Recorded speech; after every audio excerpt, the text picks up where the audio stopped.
Hola, buenos días. Vamos a continuar con nuestras clases de electromagnetismo. En esta ocasión vamos a hablar del concepto de inducción magnética en el contexto de inductancias, bobinas y ese tipo de cosas, más bien desde el punto de vista de dispositivos. En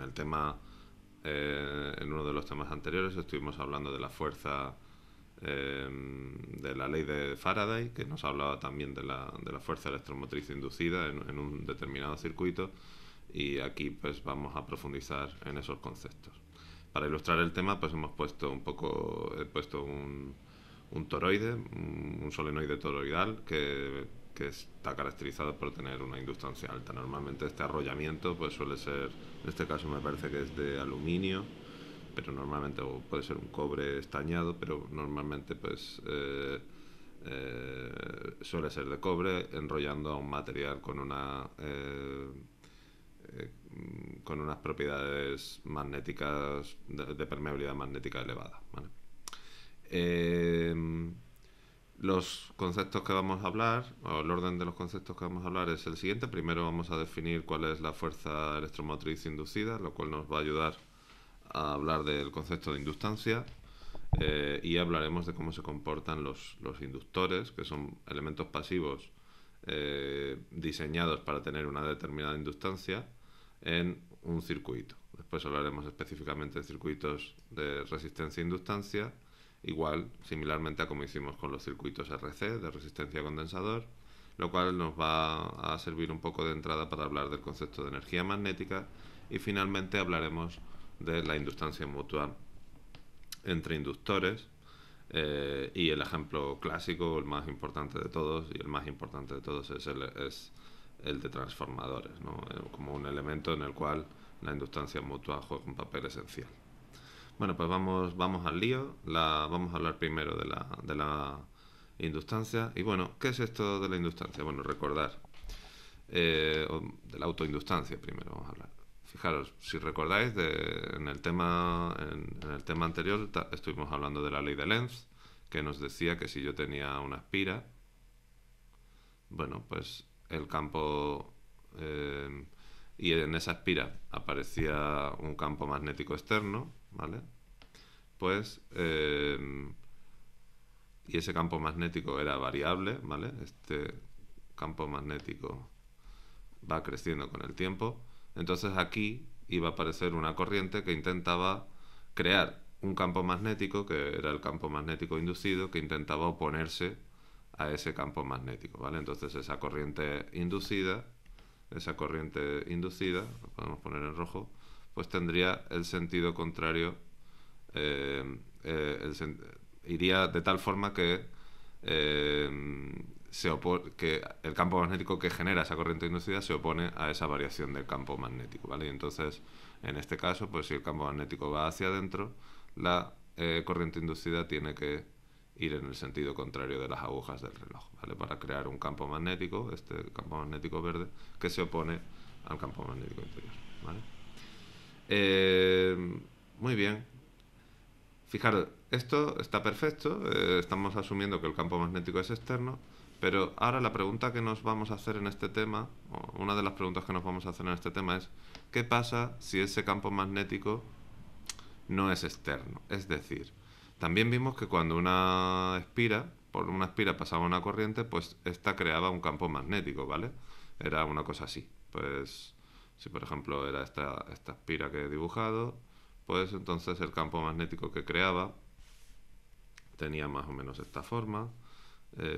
Estaba aquí hacia adentro, cerca de sus ejes, eh, era circular, porque si me acercaba mucho a uno de los, perdón, cerca de su contorno era un campo magnético más o menos circular, porque si me acercaba mucho a él, pues lo podía considerar como un hilo fino.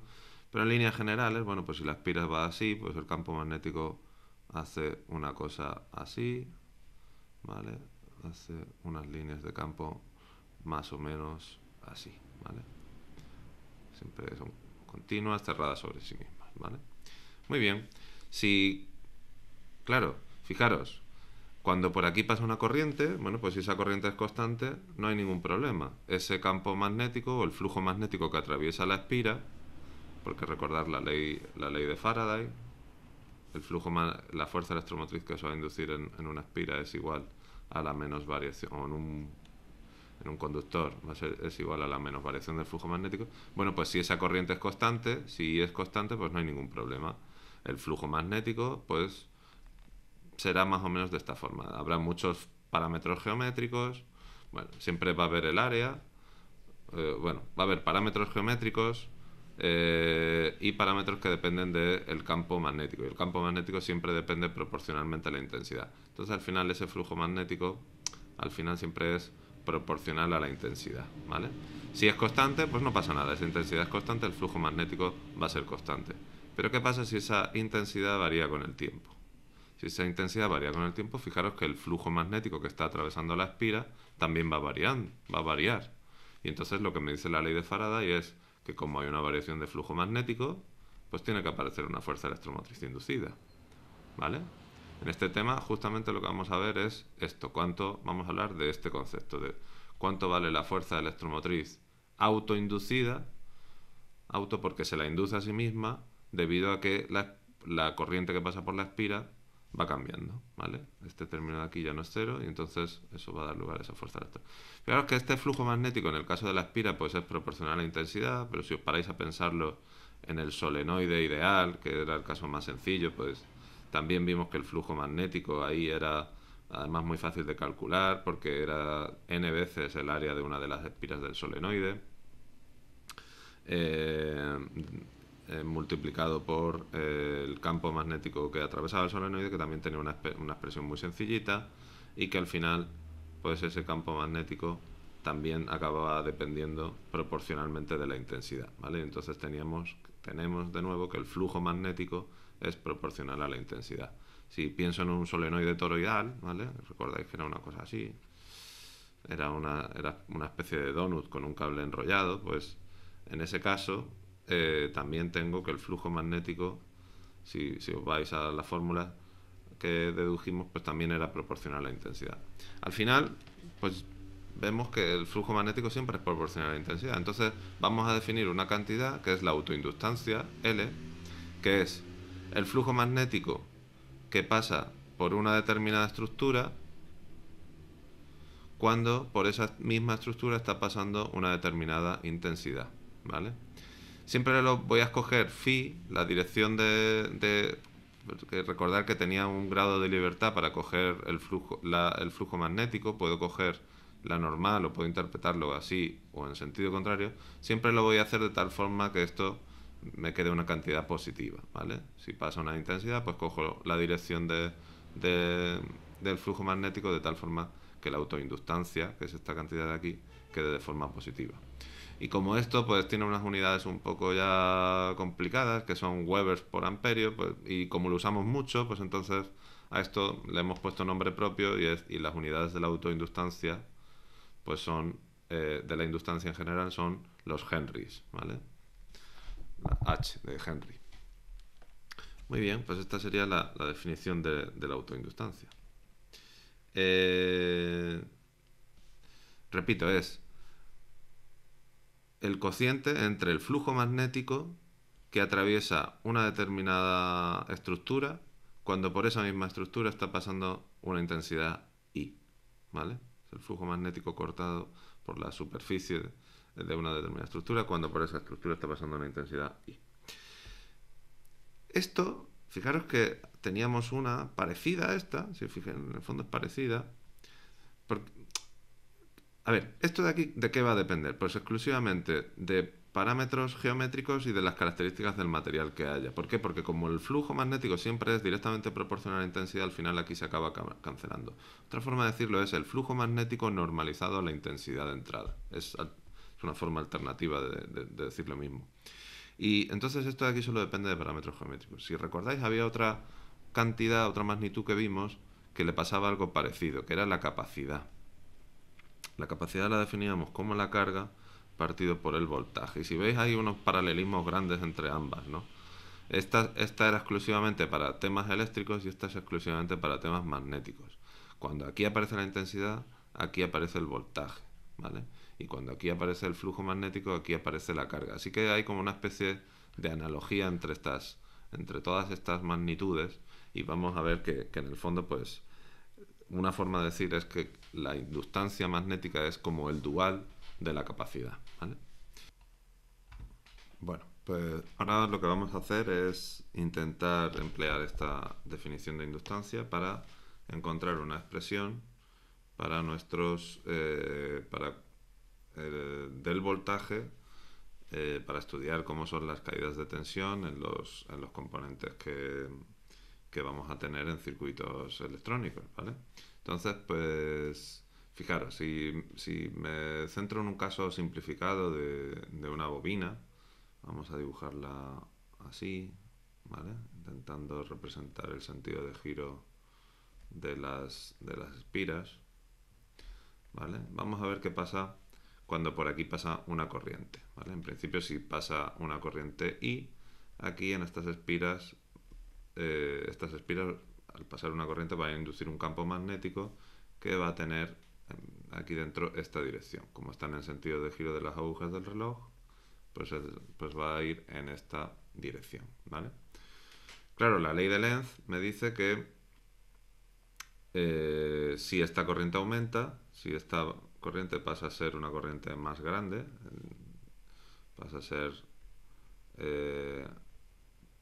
tiene una variación positiva, entonces aquí este campo magnético también va a aumentar, ¿vale? Y entonces la ley de Lenz me dice que aquí se tiene que inducir una corriente que se oponga a esa variación del campo magnético, ¿vale? Si la pinto de este color, pues si este campo magnético está aumentando, el campo magnético inducido tiene que ir en este sentido. Para que se cree ahí un campo magnético en ese sentido, la corriente inducida tiene que ir justo en sentido contrario, tiene que ir en esta dirección, ¿vale?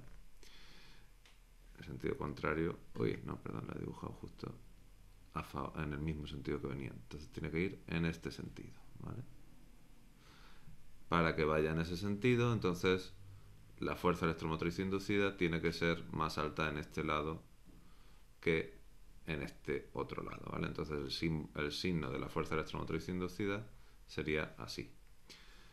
Si ahora aplicamos la ley de Faraday, pues tenemos esto de aquí, que es la variación del flujo magnético. Es esto de aquí, pero el flujo magnético sabemos que es sencillamente la inductancia multiplicada por la intensidad. Como en principio no vamos a suponer que no hay variaciones de la inductancia, porque no hay variaciones de parámetros geométricos ni de las constantes materiales, entonces esto es directamente menos L diferencial de I diferencial de T. Es decir, la fuerza electromotriz, pues representada así, tiene signo negativo. ¿Eso qué quiere decir? Que este punto vamos a llamarlo A, está a un potencial mayor que el punto B. Fijaros, esta convención de signos sería la correcta para componentes activos, como puede ser una fuente de tensión o, por ejemplo, pues eso, un generador o algo así. Nosotros generalmente nos resulta más fácil pensar cuando hablamos de inductancias usando la convención de signos de componentes pasivos, que es si esto es una caída de potencial, entonces la corriente va en este sentido. Esta es la intensidad, ¿vale? Fijaros que es justo lo contrario que teníamos aquí arriba, y entonces la fórmula para calcular la caída de tensión en una bobina sería la misma de arriba cambiada de signo, es decir, menos E, ¿vale? Si queréis. Entonces esta es la que más vamos a utilizar, porque generalmente siempre vamos a tratar a las inductancias como componentes pasivos, aunque en realidad son un poco duales. A veces se comportan como activos, a veces se comportan como pasivos. Veremos que en una parte cuando están, por ejemplo, en corriente alterna, durante un momento almacenan energía y durante otro momento la entregan. Igual que pasaba con los condensadores, ¿vale? Vale, pues vamos a continuar. Ya hemos hablado de la inductancia, de la fuerza electromotriz inducida. Otro comentario que quería hacer: las bobinas o los solenoides, yo diré como sinónimo bobina, inductancia, solenoide. En realidad la inductancia es esto de aquí y una bobina pues es una bobina. Lo que pasa es que como el componente bobina casi siempre se usa porque tiene una determinada inductancia, pues al final en tu cerebro pues acaban siendo sinónimos, ¿no? Em, la- las bobinas se asocian igual que las resistencias. Si recordáis las resistencias, pues cuando tenía dos resistencias en serie, eso era equivalente a una única resistencia con un valor donde R tenía un valor de R1 era la suma de las resistencias. Con las inductancias pasa igual. Si tengo dos inductancias en serie, pues puedo escribirlo todo como una única inductancia equivalente que es L es la suma de L1 y L2, ¿vale? En paralelo, pues sería igual que las resistencias. ¿Por qué ocurre esto? ¿Y por qué esto es diferente que ocurría con los condensadores? Si recordáis, los condensadores para que se sumaran tenían que estar en paralelo, ¿vale? Esto era equivalente a un único condensador sumándole sus capacidades. La diferencia esencial es que aquí la intensidad que pasa por aquí es la misma que pasa por aquí, aquí la intensidad que pasa por aquí es la misma que pasa por aquí, pero aquí no. Aquí lo que es igual es el voltaje, ¿vale? Es el voltaje que cae en uno es igual al voltaje que cae en otro. Entonces por eso al final da lugar a estas diferencias en las relaciones, ¿no? En el caso análogo lo que sería igual es cuando tengo dos resistencias en paralelo, lo que es igual es el voltaje. Aquí lo que es igual es el voltaje, y cuando tengo dos condensadores en serie, lo que es igual es la carga, ¿vale? Que ya sabéis que la carga es la única, pues, está relacionada con la corriente porque es la variación de la carga con respecto al tiempo, pues nos dice cuánto vale la corriente, ¿vale? Bueno, solo ese pequeño comentario, y vamos a hacer un pequeño ejercicio de un cálculo de una autoinductancia, ya que tenemos claro cuál es el concepto de autoinductancia, fuerza electromotriz. Vamos a hacer ese pequeño ejercicio. Vale, pues fijaros, si en este ejercicio este ejemplo, me piden calcular la inductancia, la autoinductancia de un solenoide toroidal de n vueltas con sección recta A grande y radio A pequeño. Si en el solenoide se introduce una corriente que se incrementa uniformemente de 0 a 6 amperios en 3 microsegundos, determina la magnitud y la dirección de la fuerza electromotriz autoinducida. Suponga que n es igual a 200, A es igual a 5 centímetros cuadrados y el radio es 0,1, ¿vale? Bueno, si recordáis, cuando estuvimos hablando de la ley de Ampère, habíamos calculado cuánto valía el campo magnético que se creaba en el interior de un solenoide, ¿vale? Era una cosa así. Este era un solenoide, puede estar hecho de una ferrita. Yo voy a suponer que está hecho en vacío. Y bueno, no voy a volverlo a calcular. El valor del campo magnético del solenoide era mu sub 0, supongo que está en vacío, multiplicado por n partido 2 por pi por a, donde a es el radio, ¿vale? Es el radio este de aquí, esto sería a, ¿vale? Y multiplicado por la intensidad que circula por ese solenoide, ¿vale? Si circula la intensidad ahí, pues ese sería el campo magnético. Fijaros, la definición de la autoinductancia lo que me dice es que tengo que coger el flujo magnético y dividirlo por I. Pero el flujo magnético es muy fácil de calcular, porque el flujo magnético es sencillamente el área que tiene esa espira, que es n veces el área de una espira individual, que en este caso le hemos llamado A, multiplicado por el valor del campo magnético, que es ese de ahí, ¿no? Mu sub 0, bueno, por este de ahí, no lo voy a copiar, ¿vale? Entonces, este sería el flujo del solenoide, y si lo enchufo aquí, fijaros que se queda esta expresión de aquí, mu sub 0, n cuadrado, A partido 2 por pi por A, ¿vale? Las I se van, aquí me queda una n al cuadrado, aparece el área, y ya está. Muy bien, pues ya hemos hecho la primera parte, que sería calcular la autoinductancia, y después pues me preguntan qué pasa cuando hay una corriente que crece uniformemente de 0 a 6 amperios en 3 microsegundos. Bueno, pues si hacemos aquí un pequeño diagramita, vemos que si la corriente inicialmente es 0 y en un plazo de 3 microsegundos ha pasado a ser 6 amperios, pues, y ha crecido linealmente. ¿Vale? Pues entonces, la tasa de cambio de esta corriente, ¿cuál va a ser? Pues fijaros, si hemos pasado... a mí me gusta verlo así. Esta ecuación, la intensidad en función del tiempo, se modela mediante una pendiente... una pendiente más una ordenada en el origen. Como la intensidad en tiempo cero vale 0, pues entonces esta ordenada en el origen directamente vale 0. Y después el otro dato que me dan es la intensidad a 3 microsegundos es m por 3 por 10 elevado a menos 6. Bueno, voy a llamarlo T1, ¿vale? Para no me gusta aquí. A ver, T1. Más n, pero como n vale 0, pues ya está. Entonces, m, que es la tasa de cambio, pues va a ser 6, bueno, i a 3 microsegundos, i sub 1, ¿vale? Lo voy a llamar i sub 1 partido t sub 1, ¿vale? Entonces, la tasa de cambio o la pendiente de esa recta será m, ¿vale? Como la derivada de esta función es directamente m, pues ya lo tengo esto aquí, ¿no? Vale, pues ya está, ya solamente pues, es aplicar la fórmula, autoinductancia, la fuerza electromotriz de una autoinductancia es menos L diferencial de I diferencial de T, ¿vale? Porque me están preguntando por la fuerza electromotriz.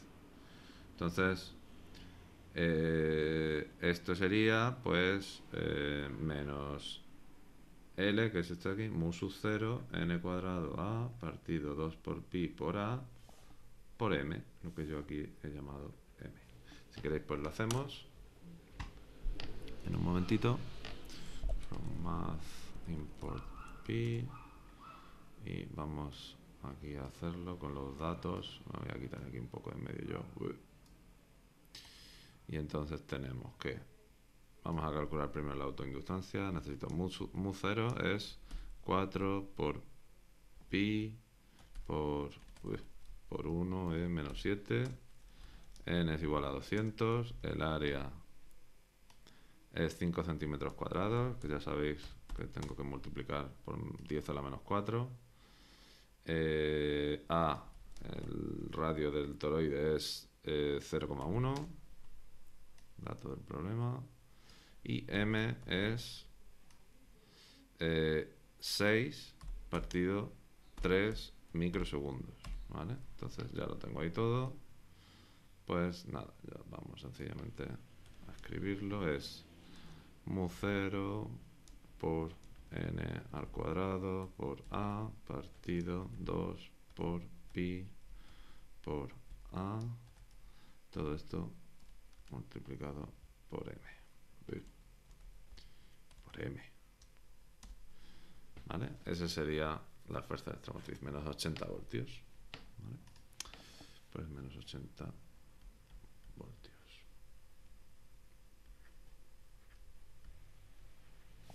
¿Vale? Es decir, si esto en lugar de verlo así, lo utilizo el símbolo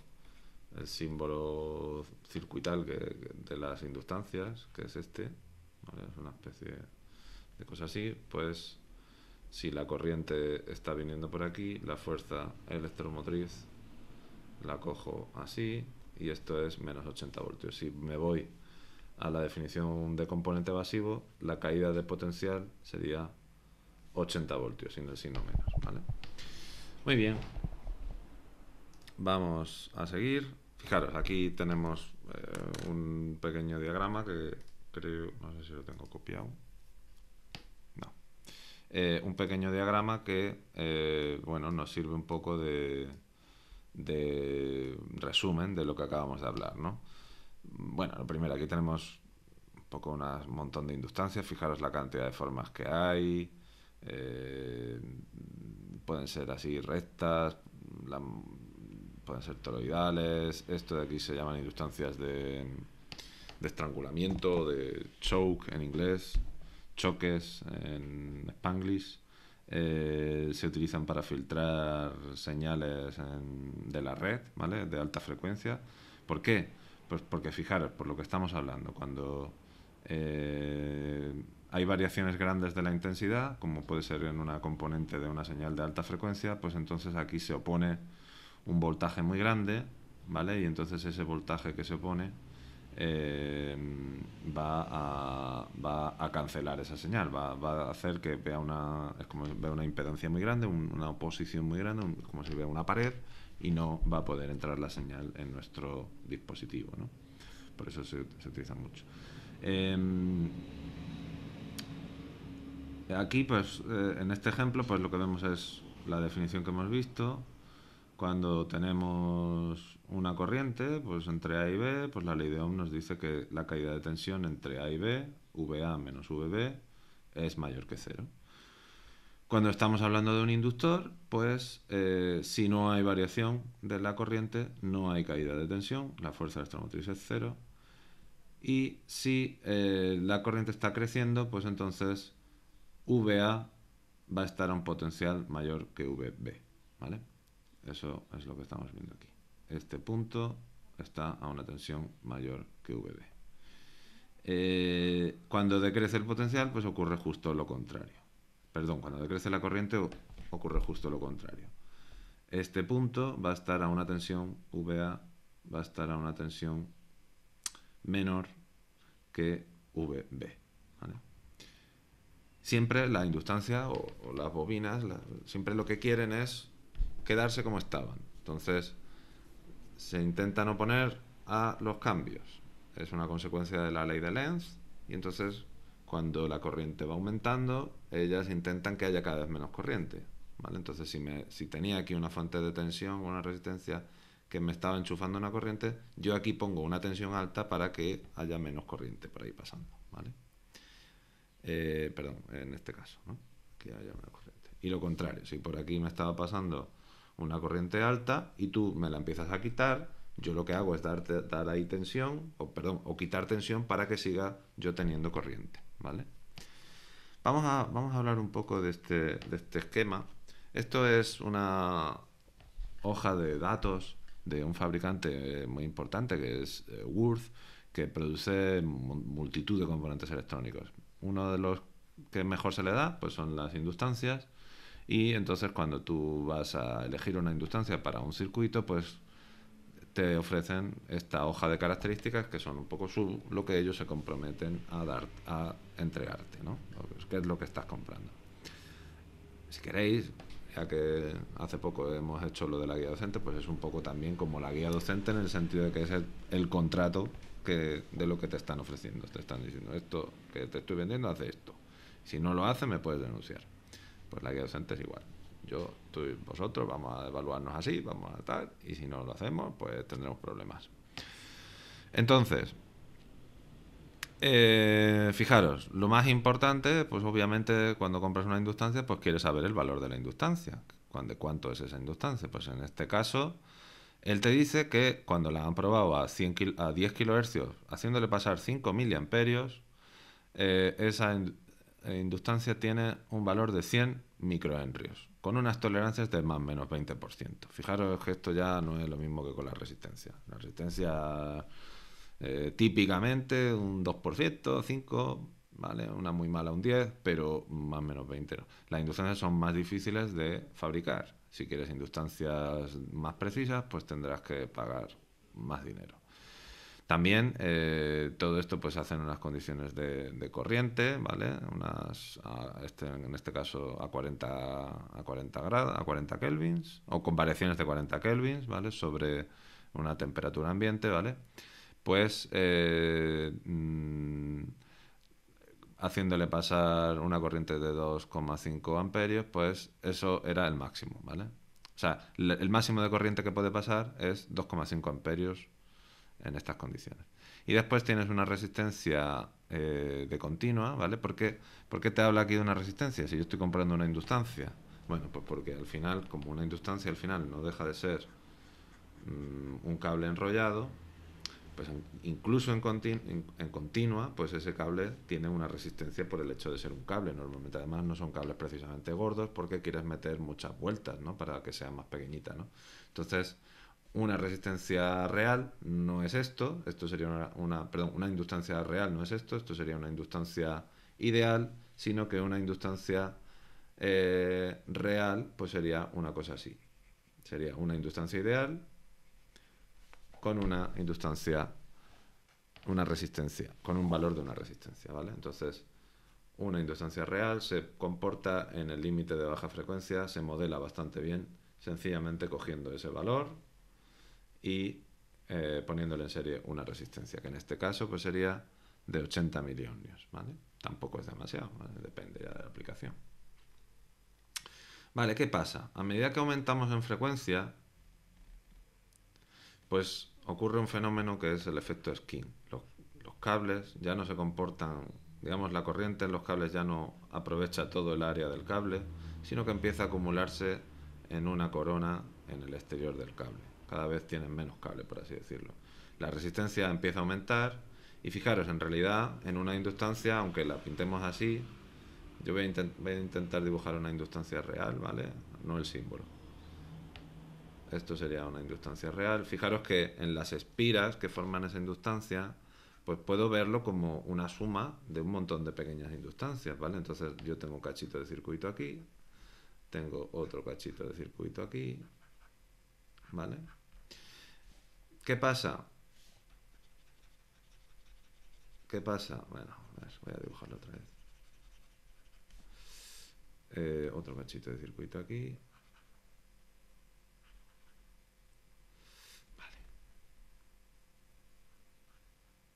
Esto ya sí son inductancias reales, ¿vale? Inductancia real, inductancia real.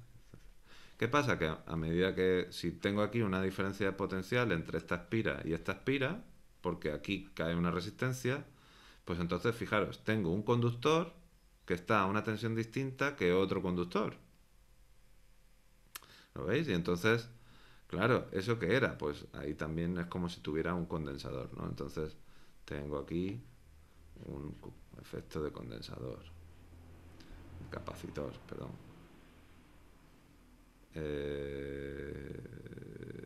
Sí. Bueno, normalmente, bueno, esto se hace así y al final, bueno, igual no es, digamos, espira por espira, pero sí que al final un modelo que ya tiene en cuenta esos efectos que tienes de alta frecuencia debido a que la resistencia del cable y tal, un modelo todavía mejor para la inductancia, pues posiblemente sea este de aquí, con un capacitor ahí. Y claro, ¿qué pasa con este modelo? Bueno, pues que cuando estamos a una frecuencia baja, pues fijaros, en una frecuencia baja, pues realmente en el límite de continua el condensador se comporta como un abierto, no pasa corriente por el condensador, la inductancia no opone resistencia porque las variaciones son muy pequeñitas, realmente solamente tendría la resistencia DC del cable, ¿vale? Eso sería lo único que tendría. Si empiezo a subir en frecuencia, pues ya generalmente la zona que a mí me interesa sería esta de aquí, sería en la cual la inductancia se comporta como esto de aquí, esto posiblemente sea despreciable, entonces pues ahí es donde puedo trabajar. En este diagrama se correspondería pues más o menos con toda esta zona, ¿vale? Esta es la zona buena, vamos a pintarlo aquí con el rotulador, esta es la zona que a mí me gusta, trabajar la inductancia, ¿vale? Fijaros, es un rango de frecuencia que dependiendo de la inductancia pues puede ser mayor o menor. En este caso llega hasta aproximadamente unos 2 MHz, 2-3 MHz, ¿vale? Ese es el rango en que la inductancia se comporta como inductancia. Sin embargo, si sigo creciendo, pues ya la inductancia opone mucha resistencia y el condensador empieza ya a sentirse mejor. Y entonces él va a dejar que pase corriente a través de él, ¿vale? Y entonces estaremos ya... Entonces el efecto que va a dominar, esto es como si estuvieran abiertos, ¿vale? Esto es como si estuvieran abiertos, entonces por aquí no pasa corriente, toda la corriente pasa únicamente por el condensador. Y entonces estoy en esta zona de aquí,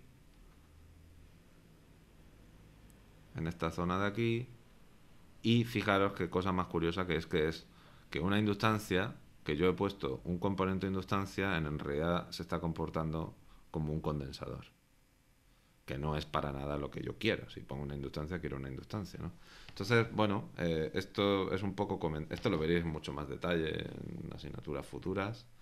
Eh, pero quería comentarlo, ¿no? Que viéramos un poco lo que posiblemente os trabajéis vosotros en el día a día cuando estéis hablando de componentes electrónicos, ¿no? Y en concreto con las inductancias pues ocurre esto. Los parámetros más importantes son máxima corriente que pasa, valor de la inductancia, resistencia DC, pero sabed que también es muy importante esto se llama frecuencia de autorresonancia.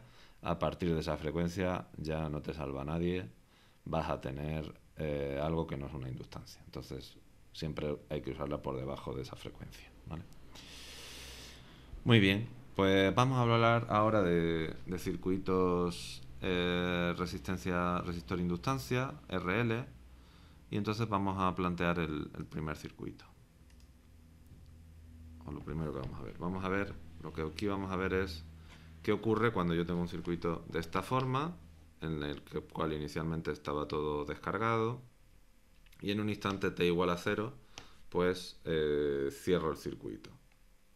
Conecto ese interruptor y empieza a poder pasar corriente por el circuito. Pues si aplicamos la segunda ley de Kirchhoff, pues tenemos que E, dibujamos la corriente así, pues E menos R por I menos la caída de tensión que hay aquí. Vale, vamos a ponerlo mejor primero así. La caída de tensión en la resistencia menos la caída de tensión en la inductancia es igual a 0. Pero ya sabemos que la ley de Ohm me dice que la tensión que cae en una resistencia es sencillamente R por I. Y lo que acabamos de ver, hemos deducido que la tensión que cae en una inductancia tiene que ser esta de aquí. L diferencial de I diferencial de T. Y esto es todo igual a 0, ¿vale? Fijaros que aquí tengo, esto es una constante, R es una constante, la inductancia es una constante, y I es una función que va a depender del tiempo. Entonces esto que tengo aquí es ni más ni menos que una ecuación diferencial. Vamos a hacer un cambio de variable, a esto lo vamos a llamar U, y entonces si eso es U, la variación de U con respecto del tiempo es menos R diferencial de I con respecto del tiempo, ¿no? Si sustituimos aquí este cambio de variable, pues tenemos que esta ecuación es U y diferencial de I con respecto al tiempo es más L partido por R diferencial de U diferencial de T, ¿vale? Fijaros que esta ecuación diferencial ya la hemos resuelto varias veces y es la más fácil que nos podemos encontrar, que es menos L partido por R diferencial de U diferencial de T. Fijaros, es una ecuación que cuando la derivo, es una función que cuando la derivo me da esa misma función multiplicada por una constante. Pues si recordáis, esto era ni más ni menos U es unas condiciones iniciales que ya veremos cuáles son, E menos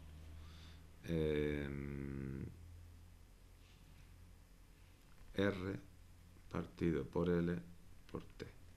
Cuando derive esto, vamos a probar, cuando derivo esto con respecto del tiempo, esto me da U0 menos R partido por L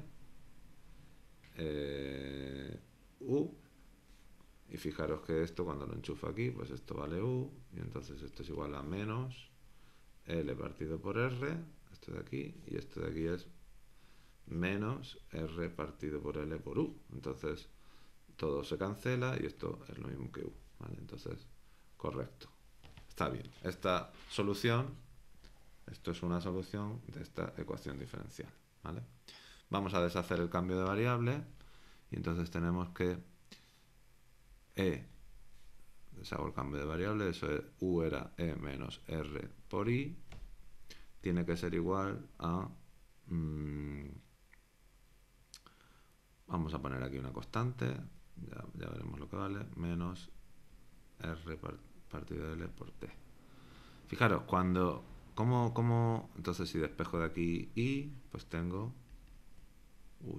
esta C no es una capacidad, es una constante, ¿vale? Que ahora vamos a ver cuánto vale. Entonces si despejo de ahí I, pues tengo que I es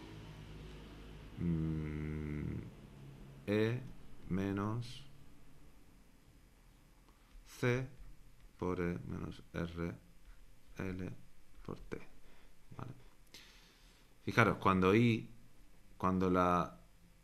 tiempo vale 0, pues justo cuando se cierra el interruptor, digamos que la corriente que pasa por aquí o la variación es tan grande que esta tensión, hay una variación repentina y entonces la bobina se opone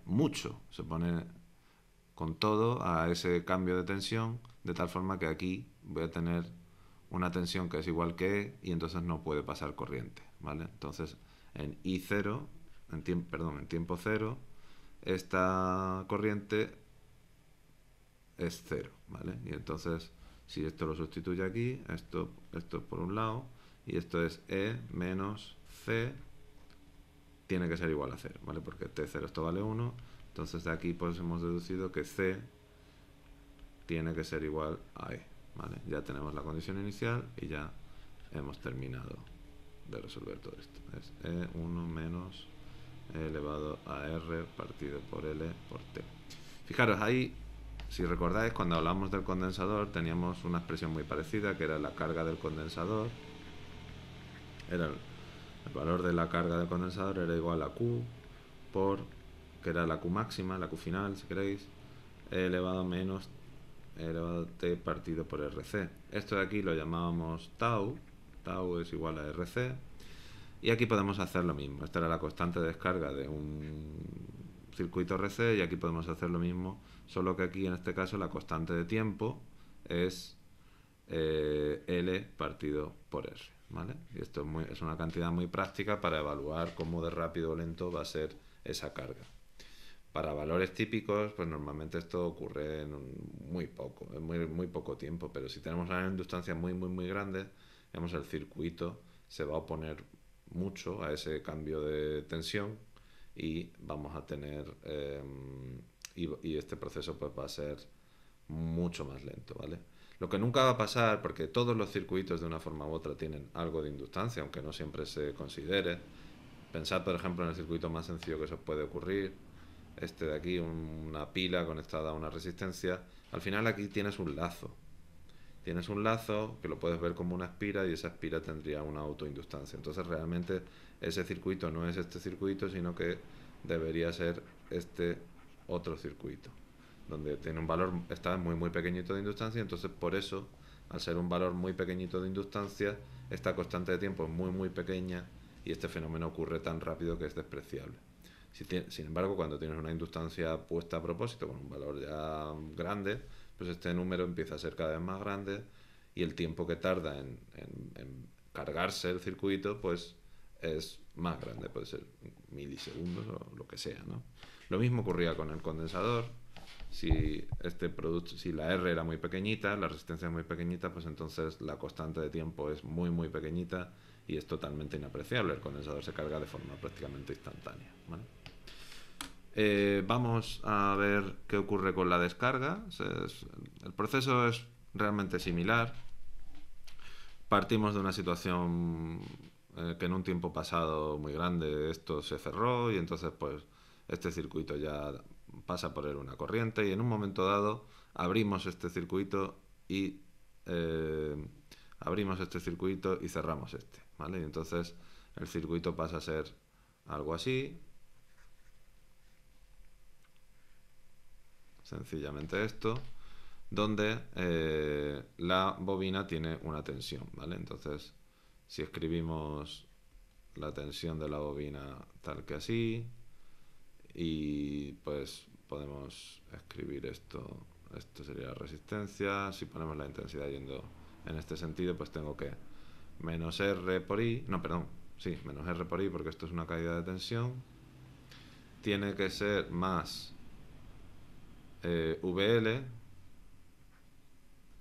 tiene que ser igual a 0, ¿vale? Entonces, menos R por I más L diferencial de I diferencial de T tiene que ser igual a 0. Fijaros que esta ecuación es todavía más sencilla que la anterior.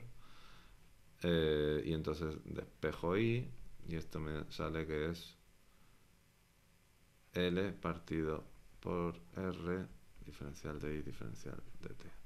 Esta vez la solución es de esta forma: I de T es igual a I de 0 por E elevado a